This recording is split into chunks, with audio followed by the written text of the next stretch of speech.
সেখান থেকে তিনি কিন্তু ব্যর্থ হয়ে গেলেন। চমৎকার বলেছেন জনাব হান্নান শাহ, চমৎকার ব্যাখ্যা করেছেন, বিশ্লেষণ করেছেন, আলোচনা করেছেন। মাঝমাঠ থেকে আক্রমণে নিজেদের মধ্যে আবারও কিন্তু ক্রিয়েটিভ মিডফিল্ডার রাজু সামনে বাড়িয়েছেন, রাখতে পারলেন না। সেখানে প্রধান রেফারি তিনি জানিয়ে দিলেন ফুটবলের সাংবিধানিক, ফুটবলের আইনে এইরকম বাধা সম্পূর্ণ আইন বিরুদ্ধ।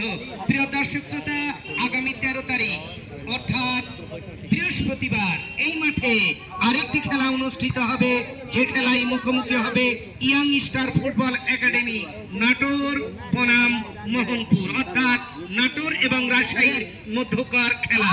জনাব হান্নান শাহ, আমাদের মাঝে আরেকটি তথ্য রয়েছে, বৈল সিং সবুজ সংঘের উদ্যোগে বিশাল ফুটবল টুর্নামেন্ট আগামী শুক্রবার অনুষ্ঠিত হবে, যেখানে খেলবে চাঁপাইনবাবগঞ্জ বনাম জয়পুরহাট।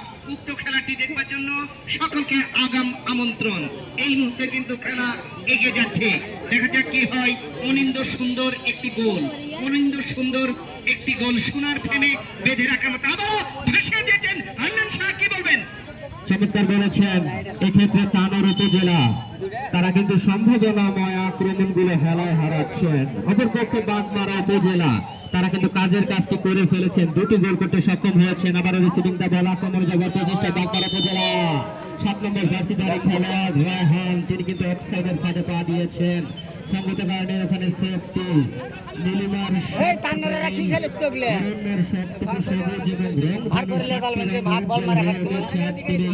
উত্তর এক ডালা ফুটবল উদ্যান, দর্শকের মাঠের চতুর্পার্শ্বে দর্শকের ভিড়, নবীন প্রবীণের আগমন। তারা কিন্তু মাঠকে নববধূর রূপে সাজিয়েছেন। সেখান থেকে আবার তানোর উপজেলা, এক্ষেত্রে গোলকিপার মাহফুজ দুর্দান্ত ইন্টারসেপ্ট। সেখানে আবারও কিন্তু আড়াল করে ধরেছেন লাকি 7, রাখতে পারলেন না।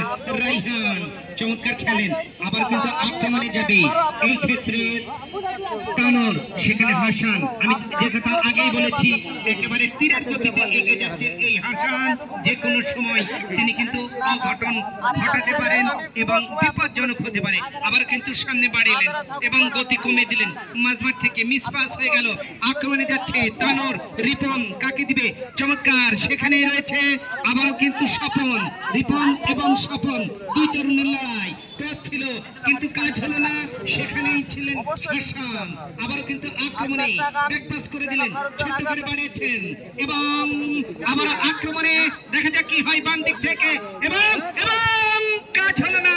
হান্নান শাহ একেবারে টেকসই আক্রমণ।